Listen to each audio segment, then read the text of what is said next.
Olá, estamos aqui hoje com uma convidada muito especial. Vamos começar mais um papo de valor, mas não qualquer papo de valor. Porque aqui na minha frente está uma pessoa que, além de eu admirar muito como profissional, ela é minha amiga há quase 30 anos. E poder estar com ela aqui, falando de algo que faz muito sentido para mim, é muito especial. Então, amiga Paula Monzani, conhecida por mim como Paulinha, seja muito bem-vinda, amiga, ao nosso Papo de Valor de Mães. Como mudou, né? A gente já teve papos de amiguinhas de escola e hoje o nosso papo é papo de mãe. A gente evoluiu, né? A gente cresceu. Não é que evoluiu, a gente cresceu, Nós crescemos e o tempo passa. Graças a Deus. Eu adoro que o tempo passe. Tudo que esse povo tem medo de fazer aniversário, de ficar velho, eu adoro, adoro, adoro. Eu quero ficar bem velha. Com você! Coisa linda. E, gente, por que o projeto da Paula é tão importante, tão, meu Deus, me queima o coração? Por conta da intensidade. Sabe quando a gente faz alguma coisa e a gente coloca a nossa verdade naquilo que a gente está fazendo? Então, o que me encanta no trabalho da Paula é sentir essa verdade, sentir o seu amor. E todo mundo que me acompanha aqui na internet sabe que eu sempre falo, só existe uma forma de você dar certo na internet. Impossível você dar certo se não tiver este ingrediente, que é o quê? A verdade. É a verdade que conecta, é a verdade que atrai. E aí eu quero saber, porque a Paula, ela, antes de ser mãe, ela foi uma exímie profissional. Ela teve altos cargos de liderança, gestão de projetos, tecnologia. E era muito intensa, como você diz, né? Intensa. Então, antes da gente falar da maternidade, quem era a Paula antes de ser mãe? Eu acho que eu fui criada, nossos pais criaram a gente dizendo que a gente tinha que trabalhar. Eu vim de uma família de pais separados, então eu não acreditava no casamento. Eu achava que casamento não era uma coisa que eu tinha que dar valor. Eu tinha que dar valor ao trabalho, porque o trabalho é que trazia resultado. Então eu trabalhava e não queria casar. Aí, como a gente não sabe de tudo na vida, a gente vai aprendendo, né? Aí eu conheci o amor da minha vida e no dia que eu conheci ele, tudo mudou. No dia que eu conheci o amor dele, né? Porque eu já conhecia ele há um tempo. E aí tudo mudou. Eu olhava aquele homem e eu queria viver aquilo. Eu queria viver aquele amor. Eu queria fazer tudo por ele, pra ele, por nós. E foi isso que aconteceu, né? No dia que a gente começou a namorar, foi esse amor louco que eu vivi. Eu vivo dedicando minha vida e meu tempo que antes eu dedicava pro trabalho. Era algo que nunca voltava pra mim. Eu lembro que eu me esforçava. Eu tinha reconhecimento, mas era um reconhecimento superficial. E hoje não. Eu vejo que quando ele reconhece o meu amor, gente, que salário é esse? E aí eu fiquei viciada nisso. Não tem, né? Salário no mundo Não que tem, pague. Não tem. Um amor desse. Não tem. E antes de você ser mãe... Bom, vocês se conheceram num ambiente de trabalho. Conheci ele no trabalho. Ele era, inclusive, o chefe do meu chefe. Ele criou um mecanismo para que a gente se aproximasse. E funcionou, né? Depois de anos de muita paquera, funcionou. Eu cedi. Mas eu primeiro admirava ele como profissional. Eu lembro que a primeira vez que eu vi ele, eu admirei. Eu falei, nossa, que homem inteligente. Eu admirei o profissional, o homem que ele era. E acho que ele deve ter admirado outros atributos em mim, né? Como ele mesmo disse. Tudo bem. Depois ele me conheceu melhor. E que mais? Então eu trabalhava com tecnologia há muitos anos. Trabalhei com tecnologia, gestão de projetos. Eu amava o que eu fazia. Eu amo o que eu faço. Porque no fim, até comentei com vocês, eu continuo sendo uma gestora de projetos. Quem trabalha com gestão de projetos sabe que a gente tem que cuidar de recursos, de tempo, de qualidade, os riscos, cuidar com os riscos. A gente tem uns pilares lá que a gente tem que tomar conta, né? E aí eu vi que na minha vida era isso mesmo. Eu falei, nossa, que bom que eu me especializei nisso. Eu não perdi tempo. Eu estava me preparando e não sabia. Toda fase tem algo que vai nos preparar para a próxima fase que tá vindo, né? E me preparei. E aquilo que eu falei também para você, assim, eu vivia... quando a gente tá no mundo corporativo, a gente pode negociar tempo, dinheiro, ceder para alguns riscos. E qualidade a gente acaba deixando, às vezes, de lado para poder fazer uma entrega mais rápida, que o cliente queira, até ele abrir mão um pouco da qualidade. E eu vi que quando eu vim pro meu projeto pessoal, projeto família, qualidade é a única coisa que eu jamais negocio. Não posso negociar. Como é que eu vou negociar a qualidade da alegria do meu filho, a qualidade do sono do meu filho, a qualidade da alimentação do meu filho? E não só do meu filho, do meu marido, da minha casa. Então, qualidade virou o principal ponto do meu projeto. E realmente, tudo me preparou, né? A minha profissão me preparou. Hoje eu abri mão do mundo corporativo. Não abri mão da minha profissão, da minha carreira. Eu só abri mão do mundo corporativo. Até porque, né, você hoje é gestora dos 3 principais projetos da sua vida. Verdade. Não tem como dizer. Mas antes da gente chegar nos projetos da sua vida aqui, houve um período de tentante.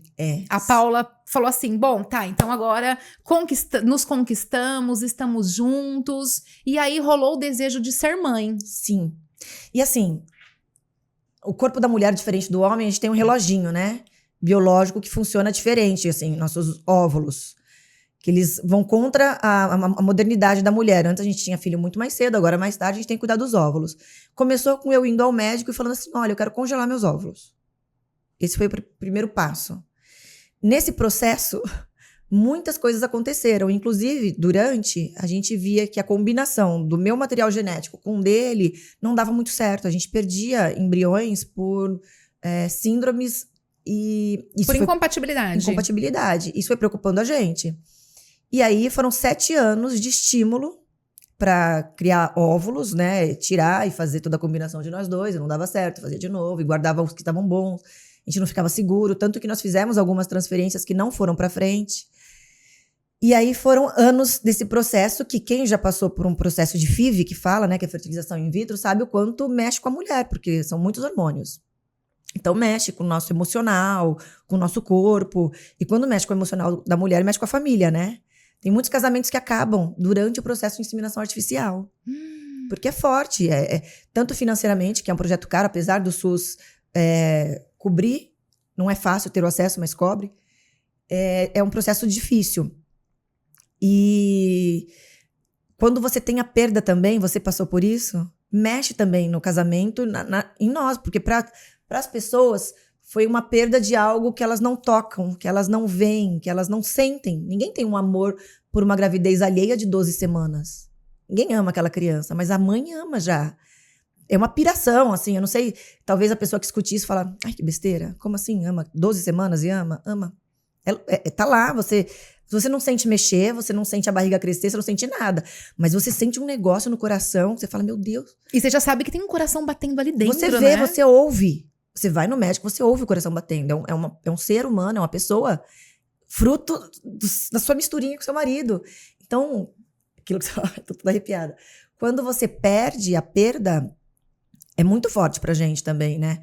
E no processo de FIV, quando você perde, pelo menos pra mim, né, na minha experiência, eu falo, não, nunca mais eu vou fazer, não quero mais. Eu não vou ser mãe, vou ter cachorro. Você falava isso? Eu não quero mais, não quero mais. E a família começa a interferir também. Para, isso te faz mal. Ninguém tá dentro do meu coração pra saber meus desejos. Adota, é mais fácil. Adota. Ou pra que ter? Você já tem tudo. Pra que ter? Aí, então, imagina 7 anos vivendo isso. Uau. E você vai acabar se matando nesse tratamento, isso te faz mal. Poxa, eu tô sendo orientada pela medicina, é claro, tudo tem seu risco, né? Mas é difícil, é um processo forte. E eles não falam isso por maldade, né? Não eles falam. falam isso Pelo pelo amor que sente. Assim, eu não quero ver a Paula sofrer. É um bem-querer. É um bem-querer, é. Mas e nesse processo você vai se fechando. Você para de falar para as pessoas que você tá tentando, que você fez no tratamento. Durante o tratamento você evita ver as pessoas. Você vai se fechando cada vez mais. E aí vai chegando perto daquele dia e testes de gravidez e aquela loucura. E o teste negativo, então. Porque e aquele você emocional. Ninguém espera o negativo. Quem tá num processo de FIV, você não espera o negativo. Não. Então, na hora que vem o negativo, já é. Na hora que vem o positivo e depois você perde, meu Deus. Como foi trabalhar o seu emocional nessa época? Ainda mais sozinha, né? Porque já tava numa fase que eu não dividia mais com ninguém. Só eu e meu marido. E o meu marido, ele é uma pessoa mais lógica. Não que ele não sofra, não sinta. Mas eu sou muito emotiva, você sabe. Eu sou... Então, foi um autoconhecimento mesmo. Foi trabalhar... Porque a gente não tá falando de 7 meses, né? Nós estamos falando de 7 anos. E nesse meio do caminho aconteceram muitas coisas, Nini. Muitas coisas. Que eu até evito falar porque envolve profissionais. Mas muitas coisas. E tudo isso foi mexendo com o meu psicológico. De chegar num ponto eu falar, veio a pandemia. Falei, agora que eu não quero mesmo. Não quero. Não quero mais, não sei o que vai ser do mundo. Aquela, né? E era período de eu transferir já. E um pouquinho antes eu tive que fazer uma cirurgia. Ele falou, do jeito que tá, não dá. Apareceu não sei falar o nome, um tumorzinho, um miominho. Ah, não, assim você não vai grávida. Operei em novembro. Aí quando veio março, pandemia. Que já estava cicatrizado tudo. Ó, pode engravidar agora. Pandemia. Eu falei, agora que eu não quero. Chegou abril, eu falei, quer saber? Vai ser minha última atacada. Vai ser agora. Aí transferi e veio o Rafinha, né? Olha só que importante. Peraí, o que você falou?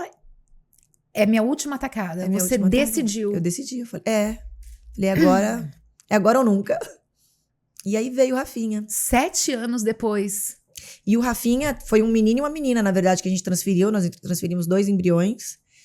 E a menininha, no meio do caminho, também parou de se desenvolver. Então, foi outro luto que para as pessoas, assim... E as pessoas vão consolar você, gente, tem várias frases de, assim, não diga para uma mulher, para uma tentante ou para uma mulher grávida. Tem várias frases que você deve evitar. Do tipo, mas pelo menos você tá com um menino. Mas era para ser assim. Né, assim, tá bom. Gente, eu acabei de perder uma filha, um bebê. Não fala nada. Às vezes o melhor é só abraçar e ficar quieto. Isso. Me abraça. Eu acho que o melhor acolhimento é um abraço e saber que você tá lá. Se eu precisar... E muitas vezes o que a gente quer é falar, a gente não quer ouvir um conselho, a gente só quer... Então, escuta uma tentante ou uma grávida que acabou de perder. Então, eu vivi a alegria de um e o luto do outro, né? E eu fui fazer o enxoval, olha que louco, com quase 8 meses. 7 para 8, porque eu tive esse medo até o 8º mês de perder. Olha que doido. Meu Deus. Tive até esse período o medo de perder, assim. Foi tudo fantástico. Depois o Rafinha veio num parto normal... Uma criança grande, gorda, linda, que enche a casa de alegria. E, enfim, mas eu nunca esqueço os nenenzinhos que eu perdi no caminho, né? Assim, sempre vai ser aquele carinho, assim, no coração, aquela dorzinha, né? As estrelinhas que brilham no céu. Nós temos, né, Nina? Nós temos. Lá em casa a gente sempre vê 2 estrelinhas e a gente até cumprimenta as estrelinhas. Eu vejo os meus também. E aí, depois desse susto do Rafinha, de perder a menininha... E o Rafinha vinha na pandemia, só nós em casa. E, né, eu lembro que eu saí do hospital, falei, ok. Chegou em casa, eu falei, meu Deus. E agora? E? Aí todo dia eu lembro que eu não queria dormir, eu queria ficar olhando pra ele. E aí meu marido já tava no 3º. E eu cutucava ele e falava, fica olhando. Porque ele nunca mais vai fazer essa cara. Fica olhando. E ele olhava pra mim do tipo, cara, menos. E eu brigava com ele que ele tinha que olhar o neném, ficar olhando as caras e bocas. Bom... Eu fui na primeira consulta do pediatra e falei, o que eu faço? E o pediatra, gente, eu falo, olha, ele salvou minha vida, ele me ensinou a ser mãe, na prática, assim, que eu esperava a próxima consulta. Porque ele me ensinava pro próximo 1 mês. Esse mês você faz isso. Aí eu ia no mês seguinte, ele falava, esse mês você faz isso. Por isso que eu comecei a compartilhar, inclusive, que eu falava, será que todos os médicos estão ensinando as mães? Deixa eu dividir com elas, porque de repente alguma não sabe. Eu não sabia. Deixa eu dividir o que o médico acabou de falar nessa consulta. Então, se você procurar posts lá atrás, eu falo, consulta de 1 mês. Eu falo o que o médico me falou. Eu não escondia. Cada médico tem uma conduta, tem um ponto de vista ou um direcionamento, mas eu dividia o que o meu médico tinha falado, porque aquilo me ajudava a ser mãe. E aqui é uma coisa muito importante, né? As mães, elas vão buscar hoje informações, elas buscam informações em vários lugares. E não existe uma informação... Claro que existe um monte de informação errada, mas assim, dentro do contexto geral, não existe o que é certo e o que é errado. Existe aquilo que a gente se identifica mais, não é verdade? E quando a gente tem um lugar onde a gente possa entrar e esse ser a nossa referência, as coisas começam a andar. Porque senão essa confusão não gera ação. Então, eu sei muita coisa do que fazer, mas o que eu faço? Não faz nada. Quando você encontra alguém que tem o mesmo estilo, você pegou afinidade com aquela pessoa, você fala, olha... Eu pareço com ela, eu tenho os mesmos valores que ela e eu conduzo minha maternidade desse jeito. Eu acredito no que o médico dela fala, Então, isso gera essa conexão, né? Então, eu vejo que tem muitas mães que estão comigo desde o Rafinha, acompanham os gêmeos, me deram dica, me ajudaram. Uma ajudou a outra, né? Eu acho que de alguma maneira eu ajudei elas. E várias vezes que eu postava alguma coisa, elas me ajudavam ou me consolavam. Que falava, o Rafinha pegou muito sol, ficou ardido. Elas, calma, isso acontece. Então, foi uma ajuda, assim, que eu encontrei no meio da pandemia. Foram várias amigas que pensavam como eu, né? Que queriam meu bem. E virou essa comunidade de seguidores, que eu tenho uma dificuldade de falar seguidores, né? Não é que eles me seguem, é que a gente se encontra. é o meu ponto de encontro com eles, na verdade. É, minha família. Minha família digital, pronto. Minha família digital, minhas amigas isso. digital, né? E a internet é tão maravilhosa por conta disso, né? Porque ela nos faz nos conectar com as pessoas que faz sentido. Isso. Então, quando a gente usa pro bem, que nem você ia pras consultas com Rafinha, e talvez mulheres não tinham a mesma condição. E a gente poder compartilhar isso é a coisa que faz o meu coração pegar fogo. Mas, Paulinha, me conta uma coisa. Tá, foram 7 anos pra chegar o Rafa. Isso. E que eu tô... Gêmeos, Rafa... Quantos anos tem o Rafael? O Rafa tá com 3 anos e meio. No dia do aniversário do Rafa... Não, aí o Rafa fez 2 anos. Quando o Rafa nasceu... Peraí, volta a fita. Quando o Rafa nasceu... o médico propôs alguns métodos contraceptivos, porque apesar de eu e Laércio ter essa dificuldade de engravidar, a nossa combinação vinha com probleminha, ele falou, vamos colocar algum método contraceptivo. Tá, qual que você escolhe? Eu escolhi, na época, o chip de gestrinona, que vulgarmente chamam de chip da beleza, né? Tá. Chip de gestrinona. Coloquei lá meu chip de gestrinona e fiquei tranquila. Ele falou, tem tanto tempo de validade. Mas, ele falou assim, mas fica tranquila que dura mais um pouquinho. Tem mais um pouquinho, assim, no final. Um pouquinho. Eu acreditei nesse pouquinho. E não acreditei na minha capacidade de engravidar sozinha ou no milagre de conseguir gerar uma vida perfeita sozinha. Pra mim é um milagre. Eu acho que meus 2 menininhos têm algum propósito muito importante nessa vida. No dia do aniversário do Laércio, dia 16 de março, o Rafael me pediu um band-aid. Eu fui ao armário de remédios, peguei o band-aid e vi que tinha um teste de gravidez velho lá. Falei, quer saber? Toma o band-aid, deixa eu jogar esse exame fora. Mas antes de jogar fora, eu falei, deixa eu fazer um xixizinho aqui. Eu não tava com sintoma nenhum, assim, que eu pudesse... Eu tava passando mal do estômago, porque eu achava que eu tava com um problema no estômago. Fiz um xixizinho, mas não cai. Acho que a primeira gota nem chegou a cair, já deu positivo. Daquele momento em diante, eu não conseguia falar. Eu fui pro quarto, entreguei o exame pro meu marido. Meu marido, tá quebrado, tá com defeito, cadê a bula? Cadê o manual? Aí eu dei o manual pra ele, cara, tava muito positivo, não tava pouco positivo, tava positivaço. Mandei uma foto pro meu médico, ele falou, vem pra cá agora. Deixamos o Rafa na escola, fomos pro médico. Na hora que ele colocou o ultrassom, na minha cabeça, assim, tá com problema, tá com problema. Eu vi o coração batendo assim, dividido no meio. Eu falei, tá dividido no meio, né, tá com problema. Sabia. Ele falou, não, é que são 2. Eu saí do universo onde eu não podia ter nenhum, não conseguia ter nenhum, pra ter 2. Assim. Natural. Depois idênticos. de 7 anos fazendo fertilização. 7 mais 2 do Rafinha, né? Então, depois de 9 anos, vir assim, eu não pensava em ter mais filhos. Eu fiquei muito grata com o Rafa na minha vida. Falei, estamos completos. Não precisa de mais nada, já tá. 2. Eu e o Lércio, a gente não conseguia conversar. Minha cabeça só ficava assim. O Rafa, quando você descobriu a gravidez tinha acabado de fazer 2 anos. E eu ficava pensando, como vai caber no carro? Como eu vou na casa das pessoas? Como eu vou no mercado? Onde eu vou enfiar as crianças no carrinho? Eu ficava pensando umas coisas tão bobas, sabe? Eu falava, ninguém mais vai me chamar pra ir na casa das pessoas porque eu tenho muito filho. Olha que louca. E ao mesmo tempo, assim, passada, doida, eu não acreditava. Demorou pra cair a ficha. Demorou. E aí veio essa gravidez, essa barriga imensa, né? Que cresceu pra frente. Ai, meu Deus, nós vamos colocar em algum lugar por aqui a foto da barriga, que ficou a coisa mais linda. Imensa. E uma coisa que eu amo, de paixão, no seu Instagram, e eu volto de vez em quando lá pra mostrar pras pessoas que eu gosto, é de como você deu a notícia pra família. Eu chamei todo mundo porque ninguém imaginava, né? Que eu ia ter mais filhos, ainda mais gêmeos, idênticos, meninos. Aí eu chamei todo mundo, era meu aniversário, eu faço perto da minha mãe, aí eu chamei o pessoal lá em casa pra um bolinho. E, propositalmente, eu chamei a fotógrafa, né? Falei, vamos tirar umas fotos, então todo mundo junto, família, junto, né? Tá todo mundo aqui. E aí, na hora que ela ia falar X, no X eu tô grávida, aí todo mundo, as caras... é legal colocar o pausa, né? Na cara de cada um. É a melhor foto que eu já vi na vida. Passado o susto, falei, tá bom, agora vamos tirar a foto. Aí, na hora que foi tirar a foto, eu falei, são gêmeos, todo mundo... Aí...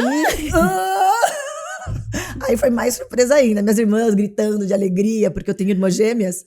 Nossa, minha sobrinha chorando. O meu enteado do tipo... vocês estão falando sério? Porque ele acompanhou, ele pediu muito meu irmão. Ele é doido pelo Rafael, meu enteado. E aí foi essa bagunça toda, muito gostosa. Ai, que alegria. Uma grande família. Uma grande família. Agora eu tenho uma família gigante, imensa, enorme. Que coisa mais linda. E o que a Paula, gestora, lá atrás, sem antes filho, sem família gigante, traz de aprendizado para essa grande família aqui agora? Nossa, Nini, tanta coisa. O cuidar, assim, a maternidade é diferente, né? Eu ainda estava comentando com você um pouco antes. A maternidade do primeiro filho é diferente do segundo, pelo menos para mim foi. Desde a descoberta da gravidez, o parto e a condução da maternidade também, né? Tudo. Eu amo o Rafa, assim, não preciso nem falar o quanto eu amo o Rafa, né? Quando o Rafa nasceu, eu lembro que ele saiu, eu me apresentei, falei, oi, como vai? Tudo bem? Eu sou sua mãe, muito prazer, vou ser sua mãe nessa vida. Aquele ali é seu pai, espero que a gente seja muito feliz. Estamos aqui. Né? Foi bem assim, eu juro. E eu peguei ele no colo, assim, eu lembro, assim, claro que eu já amava, mas assim, foi diferente, eu tava me apresentando para aquele ser humano. Quando os gêmeos nasceram, eu acho, por eu já saber o que era ser mãe, você sentiu isso também com a Manu? Por eu já saber o que era maternidade, quando os gêmeos nasceram, meu coração parece que expandiu, você fez, sabe, tipo um Big Bang, pum. Tipo, meu Deus, como eu amo vocês! Ai, coisa mais linda. Como eu amo! Eu fui pro centro cirúrgico, a gente tentou o parto normal, não conseguia. Eu fui pro centro cirúrgico muito emocionada. O Rafael veio correndo um pouco antes de eu entrar, eu abraçava ele, eu chorava, eu entrei chorando. Quando eles saíram, eu tava, olha, eu tava tomada de uma emoção tão grande. E é diferente. Então, assim, quando o Rafa chorava, meu Deus do céu, todo mundo, parecia guerra, né? Para tudo que o Rafael tá chorando, vamos fazer alguma coisa. Hoje, quando os gêmeos choram, você falando da profissão, hoje eu trago um pouco. Eu administro a crise. Qual é a maior crise? Porque não dá, eu sou eu não consigo atender 3 choros ao mesmo tempo. Então, assim, peraí. Você tá chorando porque viu ele chorando. Você tá chorando porque tá fazendo manha pra chamar atenção. E você tá chorando porque prendeu o dedo. Tá bom, quem prendeu o dedo vem aqui primeiro. Então, é essa administração do tempo, da atenção, né? E do caos. Do caos, administrando o risco aqui, ó. Não, peraí, vocês vão esperar que ele tá quase querendo dar escada. Deixa eu pegar ele primeiro. Isso aí. A mãe aprende a escutar o filho chorar, né? No primeiro filho, a gente não pode ouvir o filho chorar. No segundo e terceiro, no caso, alguém vai chorar. Alguém vai chorar. É aquela tal história, né? Quando nasce um filho, nasce também uma mãe.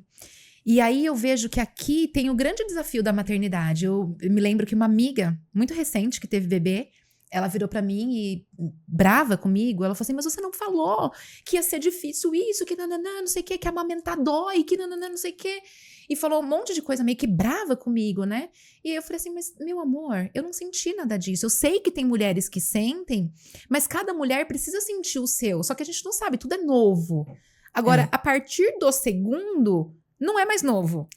Não é? A gente já sabe o que a gente vai enfrentar, o que vai acontecer, mesmo cada filho sendo um filho, cada personalidade sendo uma personalidade. É porque a gente já viveu a maternidade. Por mais que a gente não tenha vivido aquilo, a gente conversou com outras mães que viveram aquilo. Porque como é que você, uma pessoa sem filho, vai chegar e vai conversar com qualquer pessoa sobre bico fissurado? Não é um assunto. Eu ia dar exatamente esse exemplo. Na maternidade com o Rafa, por exemplo, eu sei que você queria bastante amamentar. Mas por algum motivo não conseguia amamentar. Eu amamentei muito pouco o Rafa. E o médico me deu um remédio que cortou o leite, eu não sabia. Foi Mas assim, ok, eu dei uma madeira pra ele e ele tá ótimo. Ele cresceu um menino saudável. Eu não podia ficar sofrendo pelo... Vamos aproveitar rapidinho, antes da gente seguir, essa parte de não poder amamentar e dar mamadeira é um tabu muito grande pras mães hoje. E aí as mães precisam entender que tá tudo bem. Né? Mas eu percebi no segundo que são 2 tabus. Assim, mães, vocês sempre serão julgadas. Não importa o que você faça, vão te julgar. Você pode não dar doce, vão te julgar. Você pode dar doce, vão te julgar. Você pode não dar leite do peito, vão te julgar. Pode dar leite do peito, vão te julgar. Então, assim, faça suas escolhas e seja feliz. Porque não existe o certo, não existe. Né? Assim, faça o que você quiser. Faça suas escolhas com amor e seja feliz. O do Rafa eu não conseguia amamentar. E eu podia sofrer ou ser feliz. Eu não tinha tempo. Assim, lembra? Pandemia, eu não tinha tempo de ficar sofrendo por aquilo. Então, não que eu não tenha sofrido. Sofria, leite. Ele tinha que se alimentar. Leite. Tentei ainda ordenhar mais 1 mês. Saía sangue, saía pus. Foi 1 mês ordenhando e não saía. De repente, eu não tive orientação correta. Tem várias coisas que a gente aprende. Amamentei o Rafa. Fui super julgada quando eu postei uma primeira foto com uma mamadeira. E uma mulher, olha que curioso, eu devo ter esse print, ela me denunciou, porque ela disse que eu tava incentivando o desmame. Meu Eu não Deus. tava incentivando o desmame, eu só tava querendo aceitar a minha condição e ser feliz na minha maternidade, alimentando meu filho da maneira que eu conseguia. E eu via que tinha muitas mães que escolhiam aquilo. Eu tenho que ser feliz com as minhas escolhas e com as minhas condições. Eu tava sendo feliz. E ela me julgando. Nos Gêmeos, eu amamentando, eu postei um vídeo amamentando no peito, porque eu busquei orientação profissional desde o pré-natal. Eu tive acesso e informação com uma consultora de amamentação, né? Eu fiz laser nas mamas que doíam. Então, ela me incentivando, cara. O conhecimento é tudo, né? Então, ela falou, Paula, você vai passar por isso, vai doer 2 dias. Eu contava 2 dias, passava a dor. Conhecimento é tudo. Ela me ajudou, me orientou e eu consegui amamentar praticamente de forma exclusiva os Gêmeos com o peito. Eles estão com 10 meses e ainda mamam no peito. Eu postei um vídeo, eu amamentando os Gêmeos no peito, e tem comentários, inclusive, em outras línguas, em inglês. Tem um comentário em grego, uma seguidora grega, que fofa, uma senhora. Eu clico na tradução, né? Mas teve comentários maldosos, tipo, para de amamentar essas crianças, dê uma mamadeira pra ela, que coisa nojenta. Olha lá. Meus filhos são bebês, eles têm 10 meses, como assim é nojento? Então, você é julgado se você amamenta só até os 3 meses, se você amamenta até os 6, se você amamenta até 1. Tem mulheres que escolhem a amamentação prolongada. Tem tantos benefícios, deixa ela. Tem gente que reclama. Eu escuto de pessoas bem próximas, não tem mais leite aí. Tem leite. Ou, isso daí não alimenta mais. Alimenta. E não só alimenta o corpo, como a alma, o carinho, a conexão. É uma escolha, deixa eu amamentar. É uma escolha. Independente da forma como você escolhe amamentar, porque dar mamadeira também é amamentar. Também é amamentar. Né? Se você tem aquela conexão, se você tá dando a mamadeira conectada, olhando nos olhos e trocando aquela energia, gente, isso é maravilhoso. A criança olha. E olha que maravilhoso também na amamentação de mamadeira, o pai pode ter essa experiência. A amamentação no peito, ela é um pouco egoísta, né? É um momento nosso, é meu e deles. Eu sinto isso com os Gêmeos. A amamentação na mamadeira do Rafa, por exemplo, eu compartilhei com a minha sogra. Eu tenho vários vídeos dela amamentando o Rafa, inclusive dormindo. E o neném quase caindo. Mas era um momento dela com o Rafa. Minha mãe amamentou. E nos primeiros dias eu não queria que ninguém amamentasse, que eu achava que ele não ia me amar se eu não desse mamadeira. Olha. Doido, né? Mas aí passou, tá? Eu melhorei, eu sarei. E eu via que o pai podia ter aquele momento. Os irmãos. Eu tenho foto dos irmãos amamentando o Rafa. É coisa linda.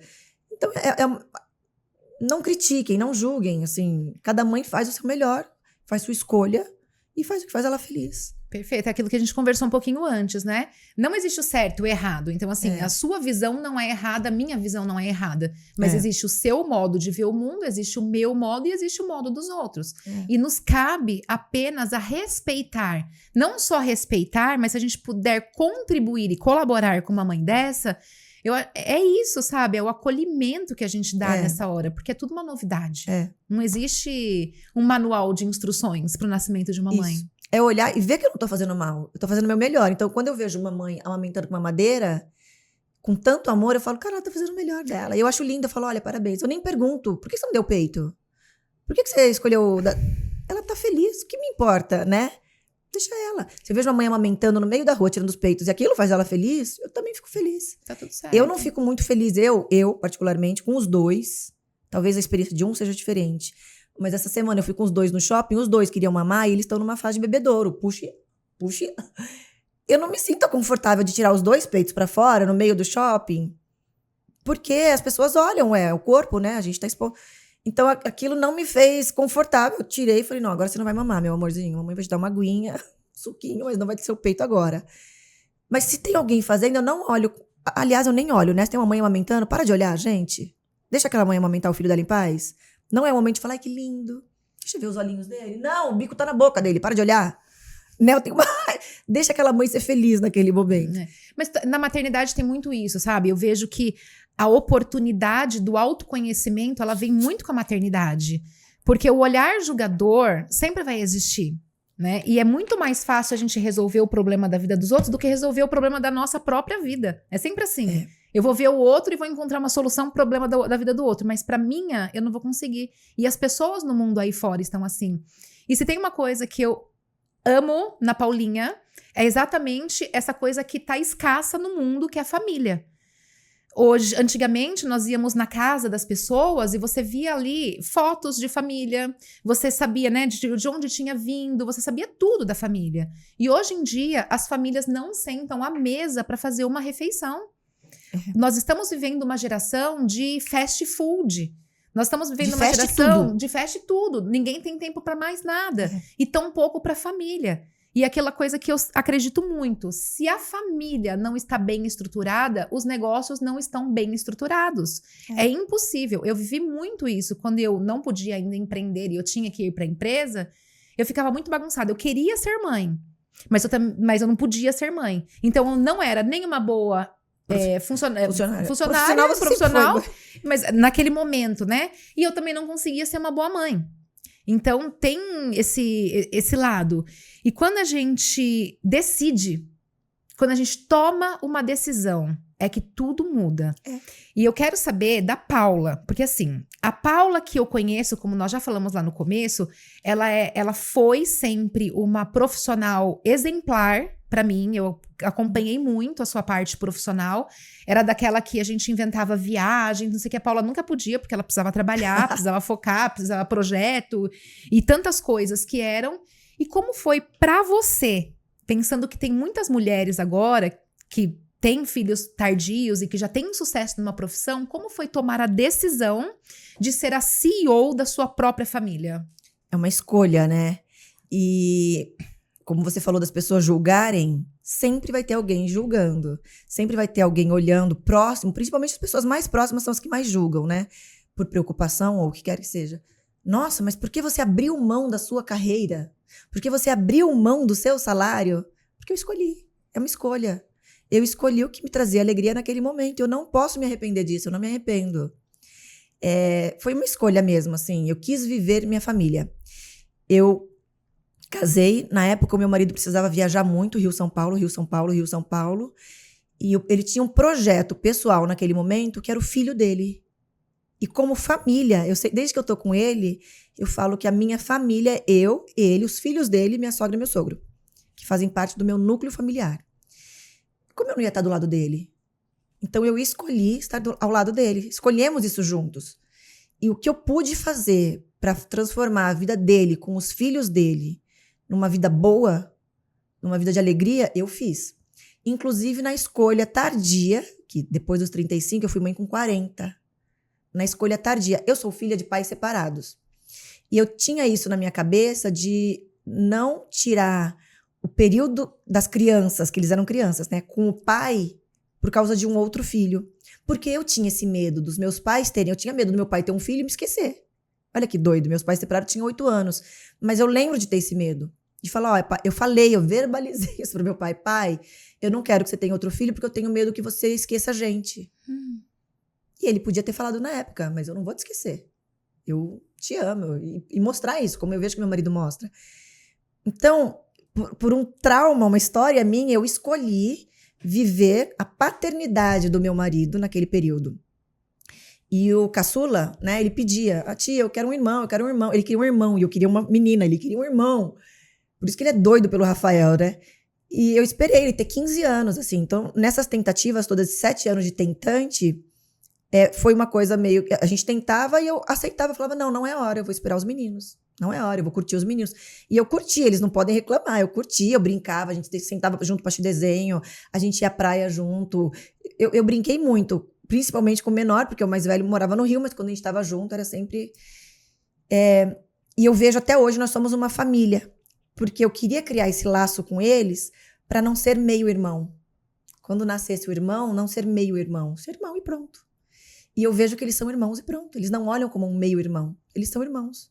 Eu amo isso. Eu amo minha família. Quando eu ia na casa de alguém, sabe quando alguma amiga chama? Paulinha, vem aqui. Tipo, a pessoa imaginava eu e o Laércio. Não, mas minha família sou eu, o Laércio e os meninos. Então, se era uma quinzena que os meninos estivessem com a gente, eu deixei de aceitar convite, porque as pessoas falam assim, não, mas é só você e o Laércio, tá? Então, eu excluí o convite e a pessoa, porque ela não via minha família. Óbvio. Minha família, hoje, eles são adultos, e eu amo isso, porque eles fazem questão de estar com a gente. Eles ficam em casa, eles fazem questão de assistir um filme com a gente, eles fazem questão de ir jantar e almoçar com a gente. Essa foi a base que você preparou, né? Foi a base que a gente criou. Porque no começo eles queriam sair pra jantar fora, queriam pra fazer as coisas fora. Eu falava, não, vamos fazer nós aqui, vamos cozinhar nós, vamos fazer nós. Família, ainda brinco que a gente é família Carrapato, e a gente é uma família Carrapato. Então, pra mim, assim, eu construí isso e eu eu plantei isso pra viver isso com meus filhos hoje. Então, eu vejo que o B, por exemplo, que é o mais velho, se ele tem que dar uma bronca no Rafael, ele não dá uma bronca como um estranho, ele dá uma bronca como um irmão. Porque ele é irmão do Rafael. Ele pode não viver todos os dias, até pela diferença de idade. Mas a gente construiu uma família e ele tem que olhar como irmão. Quando os irmãos vêm, não são irmãos estranhos, são os irmãos. Então, foi uma escolha abrir mão pra construir isso, pra viver isso hoje. Que incrível. Não me arrependo, amiga. E é o seu melhor negócio, né? De novo, é o seu melhor negócio. Você tá sendo uma excelente gestora pelo resultado que você tem na sua família. E é isso, dona Paula Monzani, que eu acho que é o seu diferencial. Porque o mundo tá escasso de pessoas como você, de pessoas como a mim, de pessoas intensas, de pessoas de família. O mundo tá tão descartável, o mundo tá tão assim, ó, se não serve, joga fora, que me dá preguiça de sair nesse mundo, de um mundo tão descartável, onde as coisas são tão rasas. Então, quando eu falo pra você, meu amor, você tem na mão um poder tão gigante de transformar vidas que eu acho que nem você às vezes enxerga. Porque quando a gente fala de vir para o mercado digital, você me fala de ideias de uns produtos. Você tem os produtos mais lindos, mais maravilhosos que eu vi com a dedicação que você colocou. Só que o que eu vejo em você é algo muito maior, é algo muito mais gigantesco, porque você não é só autora de 6 livros, de 6 não, né? Tem mais livros, 7. Você não é só autora de 7 livros para criança. Você, meu amor, sabe como formar uma família com base em princípios e valores. E nós estamos escassos completamente disso. Eu falo isso como uma mãe de adolescentes, que graças a Deus eu preparei a minha base muito bem. Eu falo sempre pra você, amiga, eu vejo você e eu me vejo lá atrás. E eu sei que o que você tá fazendo é o maior investimento, porque você vai ver daqui 10 anos todo o fruto do seu trabalho, literalmente. Mas quando os amigos dos meus chegam perto, eu preciso começar, né, a lapidar e mostrar pra eles que todo o excesso esconde uma falta. Não é? Que aquela ausência de papai e mamãe que as crianças tiveram na infância é que estão gerando esses comportamentos na criança agora adolescente e vai gerar muitos traumas no adulto. Nini, você falou uma coisa pra mim lá atrás, eu acho que você vai lembrar disso. E eu vivo refletindo sobre isso. Eu vou falar, acho que você vai lembrar. Hoje, todos nós, a gente fica procurando uma receita infalível na internet, né?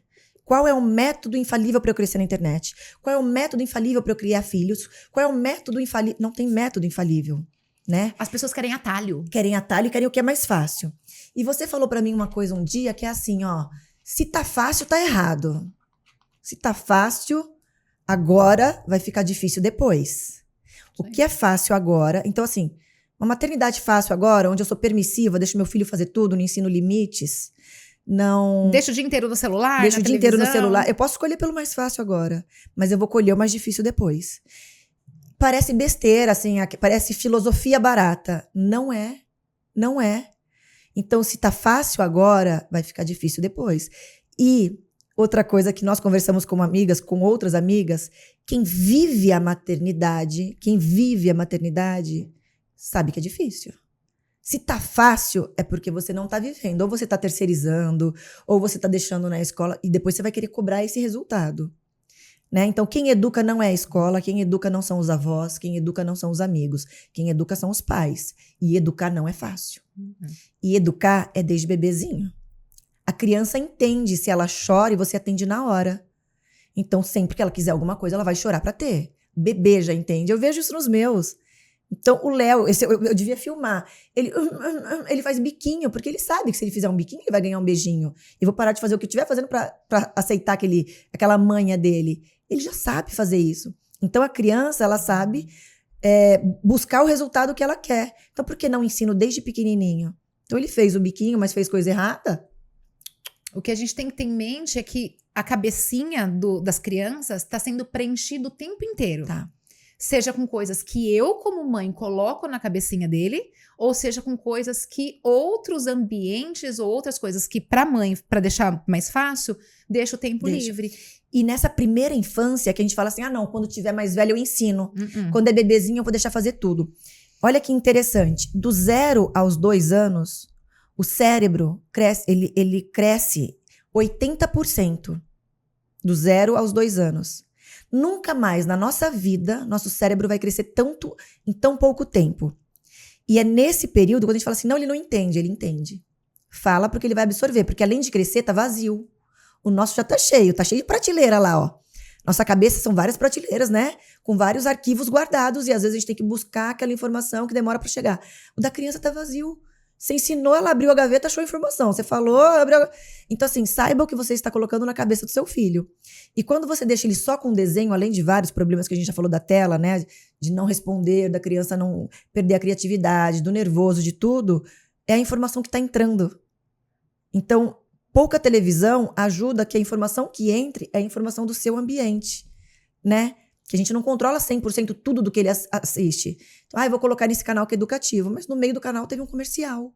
Que o cara falou... Não, e o consumismo o tempo todo, né? Ensinando a criança... Compra esse brinquedo, compra esse brinquedo, esse brinquedo. Compra.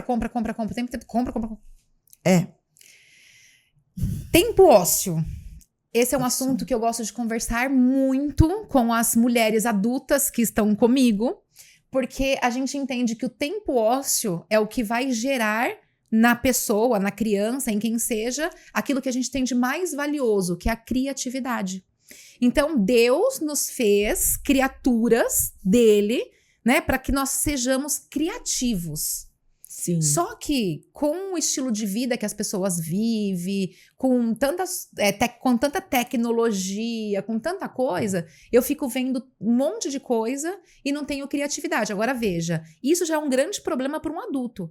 E para a criança? Sim. Como é que a gente pode cuidar desse tempo ósseo e fazer com que eles tenham criatividade? Eu sei que a Paula Monzani, ela pensou tão forte nisso que daqui nasceu uma mãe empreendedora. O que aconteceu juntando tempo ósseo com a vontade de fazer uma família de princípios e valores? Então, tem o termo ócio criativo, veio de um italiano, que eu esqueci o nome, né? E fala sobre isso mesmo, assim. Hoje, os pais, eles querem tanto suprir o que eles não tiveram. Graças a Deus que nós não tivemos tudo o que a gente queria, porque no mundo a gente não pode ter tudo o que a gente quer, né? A economia não permite isso, a vida não permite isso. Que nós queremos montar agenda para os nossos filhos ocupado o tempo inteiro, com judô, balé, natação, inglês, espanhol. Não, porque eu não tive isso, eu quero dar para o meu filho. Só que, na verdade, a gente está atrapalhando a criança. Eu acho ótimo, a criança tem que ter estudo, educação e tem que ter um esporte. Mas a criança tem que ter tempo livre. O tempo livre é importante para a criança pensar no que vai fazer. No tempo livre, ela vai olhar para aquela bola ali e falar assim, olha aquela bola. Se eu pegar aquela bola e bater, eu faço um gol. Se eu pegar aquela bola e enfiar uma caneta, o que será que acontece? Ela vai furar e vai aprender que se ela enfiar uma caneta, a bola fura. Então, claro que ela vai fazer arte, que nós chamamos de arte, né? Vai fazer coisa errada, mas ela vai pensar, ela vai criar. Nós estamos criando uma geração de crianças e adolescentes que elas esperam comando. O que eu faço agora, mãe? Mãe, o que eu faço agora? Eu tô com tédio, eu tô entediado. Mãe, o que eu faço? Elas cobram do pai uma orientação o tempo inteiro. Por quê? Ou a gente colocou essa criança numa escola ensino integral, e no ensino integral ela tem o dia inteiro, as atividades que ela vai fazer direcionadas, ela não pensa, ela não precisa pensar. Né? Ela não precisa agir, ela só reage. Que é o mesmo com a televisão, ela não precisa agir, ela só reage. Ela não age, ela só reage. Você desliga a televisão, ela está robotizada. Você tira da escola, é uma criança robotizada, que ela espera um comando. Então, o ócio, a gente acaba se cobrando, né? De, nossa, meu filho não está fazendo nada. Tá. Que bom. Que bom. Deixa ele lá não fazendo nada. Deixa ele tentando folhear um livro. E a gente se cobra assim, nossa, eu não posso trabalhar agora. Eu não vou cozinhar, porque meu filho está ali sem fazer nada. Eu tenho que dar alguma coisa para ele fazer. Vai cozinhar, deixa seu filho ver você cozinhar. De repente ele pega uma panela e brinca com você. Eu deixo os meus pequenininhos no chão da cozinha. Né? Tá ali. Estão vendo? Eu falo pra eles. Eu converso, eu falo o que eu tô fazendo. Já faz isso com o Rafa, ó. A mãe tá cozinhando, é um macarrão. Isso ajuda a aumentar o vocabulário deles. Aí que tá. Isso é muito difícil. É desafiador, porque se você for pra cozinha pra você fazer uma janta sozinha, ali, meia hora você resolve, tá? Todo mundo comeu, vai embora. Aí você leva a sua galera toda, a tropa toda pra cozinha. Aí um brincando aqui, o outro escapa ali, aí você desliga aqui, põe no fogo baixo ali, vai o que era em meia hora, se transformou em 2 horas. Sim. Mas, qual é o resultado disso daqui? Primeiro que não é pra ser fácil. Lembra que a gente falou? Não é pra ser fácil. Não é pra fazer uma comidinha em meia hora fácil. Não é pra ser fácil. É pra criar memória. E eles criam memórias. Eu tenho muitas memórias com minha mãe.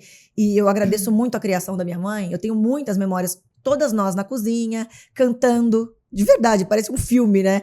Mas tinha briga, tinha puxão de cabelo. Mas o que eu guardei? Eu guardei essa harmonia de cozinhar em família. Uma faz isso, outra faz aquilo. Eu aprendi a cozinhar assim. 4 irmãs. 4 irmãs. Numa casa, né, em ebulição, porque 4 mulheres na TPM, imagina. Mas o que eu guardei não foi assim, briga, desentendimento. Eu guardei essa harmonia do cozinhar juntos. Até hoje, quando a gente se encontra, a gente tá onde? Na cozinha. Então, uma faz uma coisa, a outra prova, fala que tá ruim, a outra pega um copo de água, a outra... E é isso, essa harmonia na cozinha. E eu aprendi a cozinhar olhando. Então, o ócio fez eu olhar minha avó cortando cebola e alho, colocando na panela, sempre antes de colocar alguma outra coisa. Eu falei, nossa, até hoje, antes de cozinhar, eu pico cebola e alho. Então, cria essa harmonia. Então, não é pra ser fácil. É pra ter harmonia, pra estar junto. E é sempre feliz? Não. Tem dia que você vai estar cozinhando, você vai falar, tira o dedo da tomada, tira o dedo do nariz, não come meleca. Talvez, eu vi um vídeo esses dias disso, né? O que a gente guardou, daquele momento que a criança guardou. O pai chega em casa e a mãe fala assim, nossa, o dia foi difícil. Ela abriu a geladeira, deixou o sorvete cair, aí ele vai perguntar pra filha, aí a filha, pai, o dia hoje foi muito divertido. Eu abri a geladeira, o sorvete caiu, a mamãe sentou no chão comigo pra comer, porque ela ia ter que jogar fora mesmo. Olha as memórias que cada um guarda. Então, assim, não tenta ser perfeita em tudo, que aí vem aquilo que a gente falou da comparação. Não compare sua maternidade com outra, porque nem a sua mesma é igual, com filhos diferentes, ainda mais a sua com aquela da televisão que você viu, aquela do Instagram que você viu. Não vai ser igual, você pode se inspirar. Mas igual. E a gente tá vivendo um tempo de desafio, né? Porque não tem como as pessoas olharem pro celular e usarem ele de um modo inteligente. A maioria, quando eu digo a maioria esmagadora, 98% usa a internet pra se comparar, pra se doer, pra falar, não, a vida dessa daqui não é... Pra querer algo que não pode ter e depender a sua felicidade daquilo. Não, gente. Né? Jamais compare a sua maternidade real com a maternidade artificial daquela blogueirinha que tá... Você entendeu? Não compare nem sua maternidade real com a maternidade real do outro. Porque às vezes tem um hashtag maternidade real... Mas assim, naquele filho ela tá criando daquele jeito. No próximo ela vai criar diferente. Se hoje você tivesse um outro filho, você ia criar diferente do que você criou a Manu e o Rafa. Porque você é outra pessoa. Completamente. Porque as suas condições são outras. Então assim, a gente vai mudando, evoluindo. E cada casa é uma casa, cada marido é um marido. Pega aquilo que você achou legal naquela cena, mas não espere que você tentando... fazer aquela cena que seja igual, vai ser uma coisa inspirada, não vai ser igual. E não fica triste se for diferente, porque você criou a sua memória, né? Às vezes a gente vê uma viagem e fala, nossa, eu quero fazer essa viagem pra tirar essa foto. Mas você tirou uma outra, tropeçando, que ficou muito mais engraçada. Entendeu? Vamos tirar essa comparação, essa expectativa, né? É se inspirar e não comparar. Isso, ótimo, adorei. Vamos nos inspirar e não nos comparar. E quando nasceu a Paula empreendedora? A Paula empreendedora nasceu de uma maneira que eu nem sabia que estava empreendendo, né? Minha mãe é educadora. Eu estava com o Rafa em casa na pandemia. Eu queria entreter o Rafa. Tinha muitas opções disponíveis na internet de informações, né? Que agora, inclusive, o Instagram fica... A gente fala, daqui a pouco ele vai me entregar alguma coisa. E minha mãe começou a me orientar. Toda consulta com o pediatra, ele falava, ó, nesse mês você pode fazer esses estímulos. Mas ele não falava exatamente o que fazer. Entendeu? Então ele falava, olha, começa a trabalhar a coordenação motora, bloquinhos. Tá, mas como é que eu faço isso? Aí, mãe, me ajuda. Minha mãe, educadora, uma vida toda, mais de 40 anos como educadora, ela falava, olha, filha, nessa fase, você não vai dar um giz fininho pra ele, você vai dar um X grosso. E você vai fazer uma letra A bem grandona. E você vai trabalhar a percepção tátil dele. Eu falava, ai, mãe, mas eu não tenho glitter. Pega areia. Então, minha mãe foi criando condições e atividades que eu podia fazer com muito ou com pouco.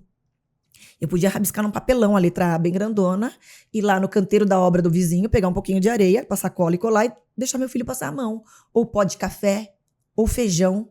E ela dava todas essas opções. E aí eu fui dividindo essas experiências na internet e as mães começaram a pedir. Paula, disponibiliza esse material, disponibiliza esse material, disponibiliza esse material. E o Rafa foi crescendo, eu fui tendo novos materiais Porque ele foi tendo novos aprendizados, novas necessidades, né? Então, o que antes era só percepção tátil, a mesma atividade que eu ensinei para ele só passar a mãozinha, foi que eu ensinei a fazer a letra A. Então, eu falei, nossa, no mesmo material eu consigo suprir a necessidade do meu filho de 0 a 3 anos. Falei, olha que curioso, o que muda é o jeito que eu uso. Então, surgiram esses 5 livrinhos, primeiros livrinhos. Porque, na verdade, era porque eu tinha um mundo de atividades com o Rafa. Mas na hora de disponibilizar, eu falei, não, peraí, eu tenho que quebrar em assuntos para as mães saberem, para elas se direcionarem melhor e para poder imprimir melhor, o arquivo não ter um tamanho tão grande, dividir em 5 livros. E eu fui percebendo que o Rafa foi crescendo e eu tinha novas necessidades, eu já incluí mais um livro lá no meio, que foi do corpo humano. Que o Rafael queria entender a comida, né? Porque a comida entra e sai o cocô, que criança adora falar essa palavra, criança adora falar cocô. Por que o cocô, mamãe? Porque o cocô é fedido? Ué, filhinho, porque a comidinha que você colocou lá de manhã só vai sair de noite, ela ficou na barriguinha. Na barriga, então eu fui mostrando. Até que ele chegou no médico e falou assim, nossa, tô com uma dor no meu rim. Aí o médico morreu de rir, falou, e tu sabe onde é seu rim? Que ele é de Recife, aí o Rafael, é aqui. Aí ele brincou, e o pulmão? Aí o Rafael, aqui. E o coração? Só que o coração, o Rafael fala que é na barriga, né? Eu acho que o que deixa ele feliz, o amor dele tá na barriga. Tá na barriga. E o coração, aí ele foi falando, aí ele perguntou, eu falei, não, é que eu tô ensinando o corpo humano pro Rafa. Eu falei, olha, então, vou fazer um livrinho pra dividir com as mães, numa linguagem que eu uso com o Rafa, fácil, curta, acessível, porque qualquer livro que você compra com 5 páginas, custa 50, 60, 100 reais. Com 5 páginas. Eu tenho um livrinho lá em casa de 5 páginas, que custou isso. Meu Deus. E aí falava só da barriga, por exemplo, ou só do osso, ou só dos 5 sentidos, cheiro. Falei, não, para de colocar um livrinho só do corpo humano. Então aqui vai ter tudo, né? Vai ter como funciona a respiração, o pulmãozinho. Então quando eu converso com ele, por exemplo, Rafa, você tem que assoar o nariz. Por quê? Porque senão vai atrapalhar o ar de entrar, filhinho. Eu tenho ele já associa, lembra a cabecinha vazia? Cabecinha vazia, deixa eu colocar com informação boa lá dentro. Então, eu vou colocando informações boas lá dentro. E isso é perfeito, porque a criança aprende por repetição. E se ele faz sempre, usa sempre os livrinhos... Porque criança gosta o quê? De previsibilidade. Eles gostam de ler o mesmo livro um monte de vezes. Então, essas informações vão entrando na cabecinha dele. Entendeu? Agora, os próximos, o que tá vindo aí com o Rafa, né? O que tá vindo aí com o Rafa? Porque a coleção vai crescendo junto com o Rafa, né? Daqui a pouco o Rafa tem 18 anos, eu tô ensinando álgebra lá, né? Aí, o que tem lá? O que vai ter agora? Vai ter os planetas, que ele quer falar do Sol, dos planetas, os insetos, e vai ter as bandeiras. Então, olha como isso vai crescendo, crescendo, crescendo. E o grande lance não é... São informações que qualquer um pode ter. Qualquer um pode falar sobre... Dá um Google, corpo humano. Mas é o jeito de ensinar, é o jeito de ilustrar, é o jeito dele encontrar aquela informação que faça sentido para a cabecinha de 2 anos dele. De 3 anos, né? De 3 anos dele. Então, é transformar uma informação que está lá, são dados que está lá, transformar numa informação, porque os dados estão lá. Mas eu quero transformar isso numa informação digerível para uma criança de 3 anos. E está funcionando. Gente, não, vocês vão ver, daqui a pouco vai disponibilizar link para vocês também terem acesso a esse material, a página tá maravilhosa. E me conta uma coisa, Paula, como é que tem sido a aceitação dessas mães? Porque eu vejo assim, ó, hoje tá muito fácil, né, o acesso aqui. Então eu conheço mães que baixam as coisinhas aqui e dá o desenho pra criança brincar. Aí a mãe compra o seu material, isso vai me guiar? Porque assim, eu sou uma mãe, Paula... que eu nem sei brincar. Ele me serve como um guia para eu aprender a brincar com o meu filho, é isso? Porque olha que curioso, a gente esquece como brinca, né? Todo mundo brincou. Todo mundo foi criança, todo mundo brincou, mas a gente esquece como brinca. E outra coisa, a gente tem vergonha de brincar quando a gente é adulto. A gente tem vergonha de pegar o carrinho e fazer... A gente tem vergonha de fazer isso.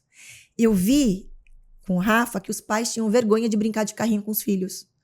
Chutar bola não dá tanta vergonha quanto brincar de carrinho. Mas a criança precisa do imaginário, do olha a montanha, entendeu? Olha o carro, ih, o carro quebrou, dá ré.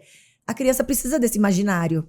A criança precisa pegar um plástico e brincar que aquele plástico é um papagaio. É um saquinho de supermercado. Então, eu fiquei na dúvida se eu sabia fazer isso, porque eu cresci num mundo de escola, que minha mãe era educadora e tinha escola. Se a gente começa a ter vergonha, eu fiquei numa dúvida. Eu falei, peraí. Então, com o material, ele tem algumas informações lá. Ó, aqui você pode colar feijão. Eu falo pra mãe lá. Eu dou sugestões. Por quê? Porque a imaginação é o limite. Eu não quero fechar o mundo da mãe. A mãe pode colocar feijão, mas ela pode colocar grão de bico. Ela pode furar e o filho passar o dedo no furinho. Eu não quero limitar, mas tem orientação de como a mãe pode fazer. Quando eu vendo material, as mães falam assim, mas vai ocupar o dia do meu filho? Minha senhora, nem você fica o dia inteiro estudando, trabalhando. E a criança, por fase, ela tem um tempo de dedicação, de atenção. A criança menor fica 5 minutos e perde o interesse. A criança maior fica 15 minutos e perde o interesse. A outra criança, mas com o mesmo material, você vai mudando os estímulos. Então, imprimiu. Por que eu preferi disponibilizar impresso? Para a mãe poder imprimir várias vezes e usar de diversas maneiras, em várias fases diferentes. O que um livro impresso não dá. O livro impresso a gente tem dó de cortar, de rabiscar. Uma impressão que você fez em casa, você não vai ter dó. Então, aquela folha que a criança colou o feijão, deixa ela cortar. Pega o feijão, deixa ela plantar o feijãozinho e ver o feijão crescer. Então, dá para você usar de diversas maneiras. E é isso, assim, brincou 15 minutos com seu filho, você fez o estímulo com ele de conexão, você criou um momento, você criou a oportunidade dele aprender, você criou ferramentas para ele saber brincar com o material e agora deixa ele. Deixa ele. Você não tem que ficar 2 horas seguidas brincando sem parar, gerando atividades pro seu filho. Você brincou os 15 minutos e ele aprendeu, ele brincou e ele guardou memórias. Agora vai fazer suas coisas e deixa o papel com ele. Ele vai pintar, ele vai cortar, ele vai fazer bolinha e vai jogar. Ele vai jogar futebol com aquela bolinha. E é isso, é sobre isso. Então, assim, ele direciona, mãe? Direciona. Mas não espere que eu vou criar um calendário com 24 horas, 7 dias da semana, do que você deve fazer com seu filho, não. Porque eu não quero isso. O que eu quero é que você crie aquele momento com seu filho, coloque uma informação na cabecinha dele, que tá vazia, e deixa ele criar depois. É isso. Sensacional. O que você fala para uma mãe que tá agora, neste momento, vivendo a fase da licença maternidade, que tá ali, que tem que voltar pro trabalho, que não sabe o que faz, e aquele, oh meu Deus, aquele misto, você incentiva uma mãe a empreender para ter mais tempo de qualidade com o filho. O que diz o seu coração? Cada pessoa tem algo que te faz feliz, né? Tem gente, eu tenho uma irmã que ela ama sair todo dia para trabalhar. Mas isso não faz dela uma péssima mãe. Eu falo para ela direto assim, eu acho essa minha irmã uma mãe incrível. Ela criou 2 seres humanos que eu admiro demais, demais, demais. E eles têm muitas memórias boas com ela. Então, assim, o que eu incentivo não é nem parar de trabalhar ou continuar trabalhando. É assim, quando você estiver com seu filho, porque tem mães que abrem mão do trabalho, mas estão em casa no celular. Não é quantidade, é qualidade. Não é sobre quantidade, é sobre qualidade. Quando você estiver com seus filhos, seja mãe. Perfeito. E eu vejo que a sua coleção é exatamente para isso, porque quando a gente está no mundo imerso aqui do trabalho, vivendo projetos, vivendo grandes coisas, chega na hora, é o que você falou. E na verdade, Paulinha, eu vejo que as pessoas não sabem brincar, mas isso é muito falta de acessar a criança interior. Isso vem muito do que viveu lá atrás, porque às vezes é uma criança cheia de... É um adulto que não tem uma criança liberada porque é cheio de traumas. Sim. Então, se eu tenho tantos traumas, eu não sei brincar. Mas a partir do momento que eu tenho ali um mapa, é um mapa. O que você construiu é um mapa. É um mapa, É um mapa. É assim, ó, vem cá, mãe. Agora é o livrinho 1, tá? É o livrinho 1. Gente, isso é sensacional. Você chega em casa, você sabe que você vai ter aquele tempinho de qualidade. E no livrinho, além de atividades, tem alguns joguinhos também. De tabuleiro que eu fiz. Você pode imprimir numa folha grande, numa folha pequena. Você pode pegar aquele desenho e rabiscar um papel de pão. Eu lembro que minha avó fazia jogo da dama e trilha no papel de pão e dava feijão pra gente brincar. Olha só. Pensando nisso da minha avó, eu coloquei aquele joguinho e ainda lá eu incentivo. Ó, ou você usa isso como peça, ou você usa o feijão, o grão de bico. Você usa o que você quiser, o que você tem em casa. É para aquela mãe que está em casa ou aquela mãe que chegou do trabalho depois de um dia cansativo e saber que ela vai ter 5 minutinhos que ela vai ou ler uma historinha que tem lá, ou brincar com um brinquedinho, ou pintar uma folha com o filho. Ela vai ter aquele momento com o filho. Perfeito. E é isso. É isso. É a previsibilidade da mãe também. Da isso mãe. é muito importante. Eu vou chegar em casa, meu Deus, o que eu vou fazer? Nossa, eu não preparei nada pra brincar com meu filho. Calma. Pega isso, brinca com ele hoje disso. E tem essa variedade de 6 livrinhos, hoje 7, justamente pra você não ficar só naquele. Então assim, e a criança também, não tô afim disso hoje, mãe. Tá, então brinca disso.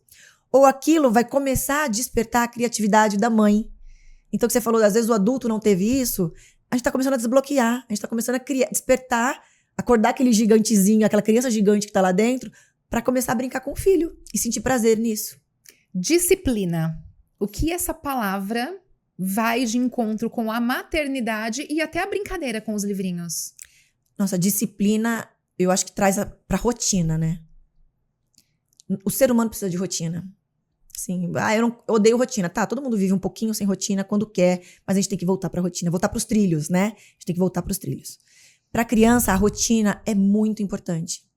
Pra direcionar ela, a criança não sabe administrar tempo. Nós precisamos administrar o tempo dos nossos filhos. E a rotina ajuda nisso. E pra ter uma rotina, precisa de disciplina, né? A previsibilidade. A criança sabe que ela vai acordar e vai descer pra tomar café da manhã. E depois do café da manhã, ela vai escovar o dente. Dentro da rotina, a gente tava conversando, tem coisas que eu não negocio. A rotina é boa pra isso. E tem coisas que eu negocio. É bom pra criança saber que naquele momento ela pode criar. Então, assim, você é uma mãe severa. Não tem esse negócio de mãe tradicional ou mãe aberta. Não, tem horas que eu não negocio. Escovar o dente, você vai escovar todos os dias. Meu filho, 3 vezes por dia, pelo menos. Você vai escovar. Doce, se você deixa comer doce na sua casa, faz parte da sua rotina, não faz parte da minha. Da minha casa, doce 2 vezes por semana e você vai comer doce 2 vezes por semana. Então, assim, é a disciplina. Não adianta ele pedir fora do tempo. E quando ele pede, ele já sabe que tá fora. A mamãe deixa, ele já sabe que tá fora. Ele já aprendeu isso, entendeu? Pra criança, eu acho que isso é importante. Na alimentação. Eu não negocio comida. Você vai comer comida. Mas eu não quero, tá bom. Você é uma mãe que diz não? Muito. Muito. Mas também eu respeito. Por exemplo, ele não quer comer. Eu não vou brigar pra ele comer. Eu não quero criar um trauma dele com a comida. Assim como eu não crio pra ele que comida é prêmio. Porque quando ele cresce um adulto obeso, que ele acha que pra ele ser feliz ele tem que comer. Isso. Comida em casa não é prêmio, comida é comida. Doce é dia de doce, né? Prêmio é outra coisa. Prêmio vamos sair pra brincar que você mereceu hoje. Vamos brincar muito que você mereceu. Então, comida em casa é alimento. Ele sabe que ele tem que comer direito. E se ele não quer comer, eu respeito. Lembra que eu falei que tem coisas que eu negocio, tem coisas que eu não negocio. Escovar o dente eu não negocio. Comer, talvez ele esteja indisposto. Ele não precisa comer. Mas eu não vou dar um pacote de biscoito pra ele depois. Comunicação, né? Isso entra na parte de comunicação que é tão importante na maternidade. E comunicação é apenas 20% do que você diz. 80% é daquilo que você não diz. É o seu tom de voz. Às vezes os gritos que, né, saem dali. É a forma como a gente conversa com as crianças, que eles entendem. E a gente vai aprendendo, né? Ser mãe, a gente não nasce pronto pra ser mãe. Quando falavam isso lá atrás, assim... Eu posso dizer que eu não nasci pronta, pelo menos, né? Eu tô aprendendo. Ser mãe, eu vi isso daí, eu também adorei, que assim, o filho, ele é um motor, né? Ele te dá energia pra você fazer coisas que você nunca imaginou que seria capaz de fazer. É verdade. Você deixa de dormir, você deixa de comer, você deixa de tudo por um filho. Mas também, ele é um ralo que suga toda a sua energia também. Então, eu tô aprendendo a escolher onde gastar minha energia. Perfeito. Tem momentos, como eu falei, do que eu negocio, que eu não negocio, ele não quer comer. Tudo bem. Eu não vou brigar por causa disso. Mas se ele aparecer com um pacote de biscoito que eu nem compro, eu vou gastar minha energia nisso. Eu não vou deixar ele comer biscoito. Pode ficar sem comer. Na hora que ele quiser comer, eu dou alguma coisa saudável pra ele. Ele gritou. Tá bom, ele gritou. Agora, ele gritou numa hora que não podia gritar e acordou os irmãos. Eu vou gastar minha energia ali. Eu tô escolhendo em qual momento eu gasto minha energia. Porque eu tava percebendo, depois que vieram gêmeos, que chegava no fim do dia, Nini, a criança dormia, eu já... Uma exaustão. E eu tô começando a me organizar para quando eles dormem, eu não esteja tão esgotada. Eu consigo conversar com meu marido. A rotina me ajuda a eles terem o horário deles de dormir, porque, 7h30 tá todo mundo dormindo lá em casa. Eles são pequenos. Eu consigo descer, jantar, conversar com meu marido, conversar com a minha sogra que mora lá em casa. Eu consigo ter uma vida de adulto, ver uma notícia, porque eu não assisto noticiário com eles, que não faz nem sentido. Ver uma notícia, conversar, ver alguma coisa do meu interesse. E aí sim eu desligo. Eu não preciso usar toda a minha energia para coisas que eu não preciso, com situações que eu posso deixar, né? Eu tô escolhendo melhor. E ter meu tempo de qualidade também. Porque muitas mulheres esquecem, né, o que é ser mulher. Não é nem que me esquece, as coisas Deixam vão de priorizar, acontecendo, né? Prioridades, né? A gente prioriza a maternidade. Quando você prioriza a maternidade, você deixa de olhar pro seu corpo, pro seu guarda-roupa, para várias coisas. Pro seu marido, pro seu casamento. Exato. Né? Tem muita maternidade. Quando a gente trabalhava no mundo corporativo, a gente costumava dizer assim, nossa, eu tô com tantos pratinhos girando como se eu fosse um equilibrista. E aí o chefe vinha e passava mais um trabalho pra você. Você falava assim, olha, algum pratinho vai cair. Na maternidade, na vida do casal, você não pode deixar o pratinho cair. Você não pode abrir mão de uma coisa ou outra.